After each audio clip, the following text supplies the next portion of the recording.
One day, my mother's phone rang, and it was the adoption agency saying, "We have your baby, but she's unadoptable." See, there was a folder with my name on it that said, a big red stamp, unadoptable. And society had already determined I wasn't worthy of greatness, and they hadn't even met me. My mother heard that word, and she still said yes. And that was not the only thing that she did for me. One day, it was a Saturday morning, I was outside playing, and my father leaves to go to the store, and my mother is feverishly running back and forth to the car. I see her take the cats and put them in the car. She grabs me and throws me in the car, and we get in our 1979 yellow VW Beetle, and we drive from Maryland all the way to New Mexico. What I didn't know was she was planning that moment for months, just waiting for the time that she could escape. Between that day and 8th grade, we moved 30 times. My aunt would call and say, "He knows where you are," and we would leave. New school, new town, new everything. I had friends maybe for a season at a time, so I would read by myself. I would play by myself. I'd learned everything pretty much by myself because that was the way that I stayed safe. Now, that behavior that I learned to survive didn't disappear when I grew up. It showed up later.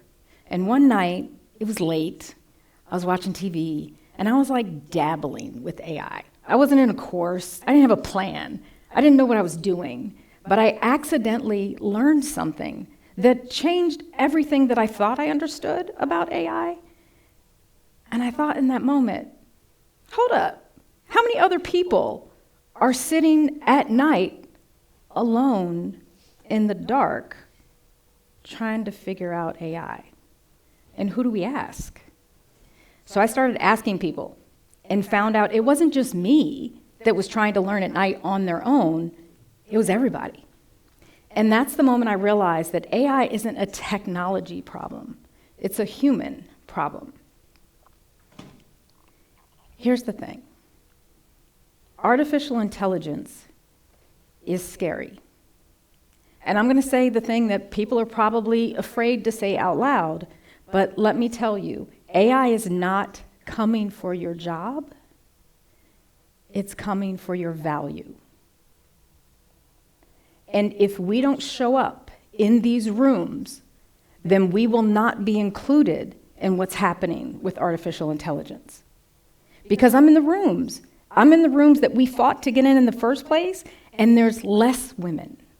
There's less people of color. There's less identities and people that have different abilities in these rooms now. So there's actually a name for this, and it's called shadow AI. And shadow AI is basically we're learning behind the scenes, off the grid, without anyone knowing. And that is a huge risk.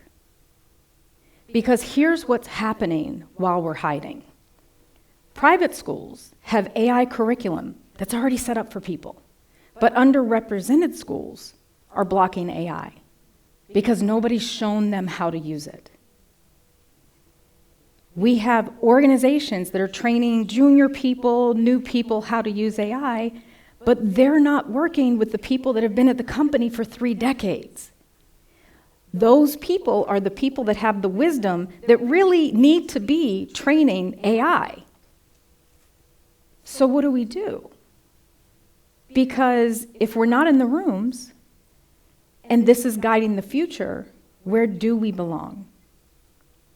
So I'm going to talk to you quickly about how we can navigate and use AI, and how do we fit in this world that's being shaped when we kind of feel like we may not be included.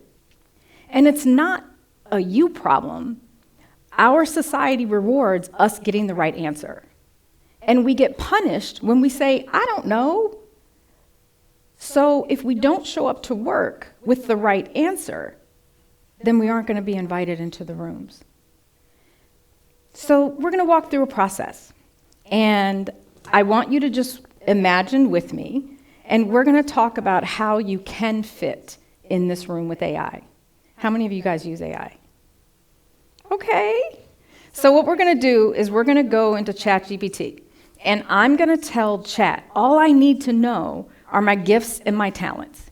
We all know what we're good at. We all know what we get paid to do. And then there's also things that people probably come up to you and ask you to do. So I will go into ChatGPT, and I'm going to say, these are the things I'm good at. These are the things that people ask me to do. I want you to tell me how I can weave that in with AI. And I'm just going to brainstorm in ChatGPT. Now, it's going to give me stuff that I don't want to do, but we're going to go back and forth until I find an idea or maybe a career that I'm really excited about.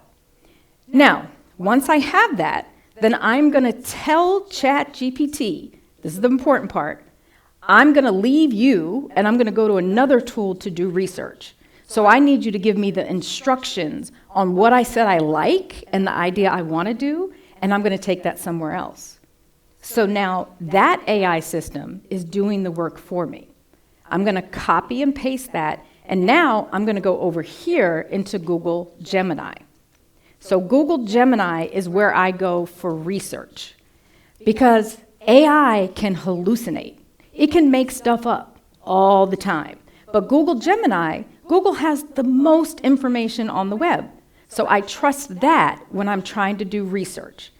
So I copy and paste what ChatGPT gave me, and Google does research. Do people actually want to pay for this skill? How much will they pay me? Is this actually a real thing? Do a lot of people do this? I'm trying to get as much knowledge as information, and within a few minutes, I'm actually going to have 20 pages of research. I'm not going to read 20 pages. What I'm going to do is I'm going to take that research, and now I'm going to hop over to Claude. I'm going to tell Claude, Google Gemini gave me this research, and I want you to read it, to summarize it, and give me a whole strategy plan of how I can do this thing. So Claude gives me some stuff back, and it looks good, but Claude doesn't know I work a full-time job and I have a family. So I tell Claude, oh, by the way, I have 2 hours, and that is it. So it redoes that entire plan to fit my life. Now, I have some research. It's a whole bunch of information that I didn't know before that I got in a few minutes. I have a whole strategy that I can use if I want to that Claude just gave me. I'm done with ChatGPT, so we've already used that. Now I'm going to go into Google's Notebook LM. Notebook LM is going to take information and it's going to help me distill it in a way that makes sense. So we had these places called libraries, and there's encyclopedias in libraries. So Notebook LM will take everything that's in an encyclopedia, and you can ask questions. So we're going to take our research that we got in Google Gemini, and then we're going to take the strategy that I love, that Claude created, and I'm going to put that in Notebook. Now, Notebook, I can do some really cool things in Notebook. I just gave it that information. I don't want to read it all. I checked it, we tweaked it, we edited it, but now I want it to give me an audio summary that literally sounds like a podcast. So if I listen to it, it can read back to me what it just built. It can also do a mind map, if you like those little things that expand and expand and expand. It can also do an infographic. It can also create a whole presentation. How many of you love PowerPoint? 1, 2, 3, 5. Okay, so I don't. I don't have to create it anymore because AI is helping me. See, what AI is a ton of information. We are using that information to help us. It can be a thought partner. It can be an advisor. It can help us get through tough times. It can also help us respond to things less emotionally. So I can use it for email. I can use it to find information faster, and that's a start.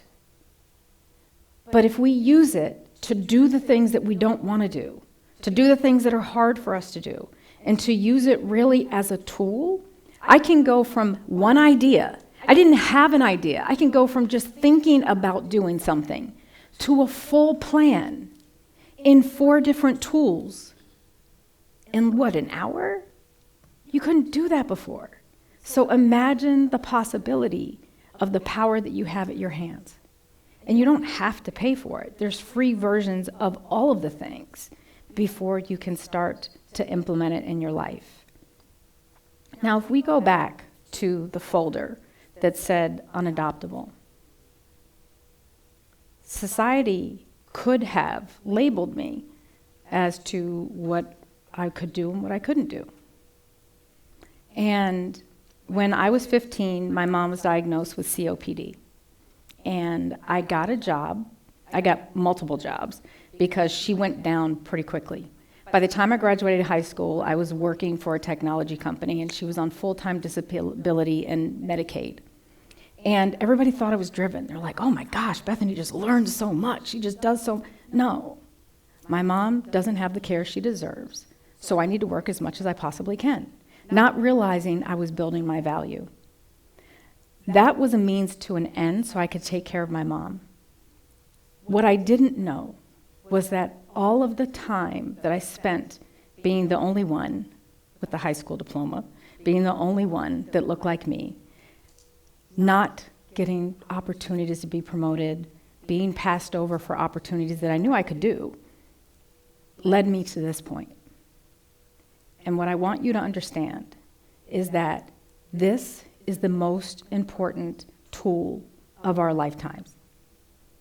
And we can't learn it alone, in the dark, by ourselves.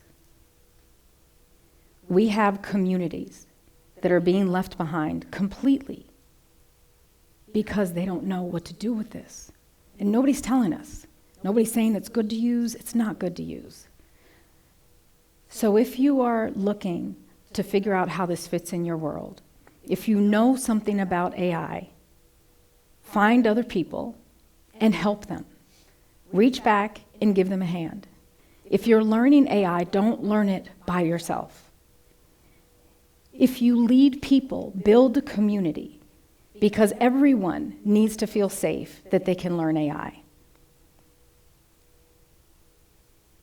This is shaping our future for us now, for our children, and our stories are too powerful to not be included. So I hope that you break down the fear, that you explore it, and just go in with an open mind and be curious, because there's so many possibilities. And this is the first time that technology has had no barrier. AI doesn't care if you have a GED or a PhD. It doesn't matter if you ride the bus to work or if you're dropped off by a driver. It's open to all. And there's so many possibilities. And I'm so excited that you all are here, because this is a chance of not only how we can survive it, but make sure everybody else does too. Thank you.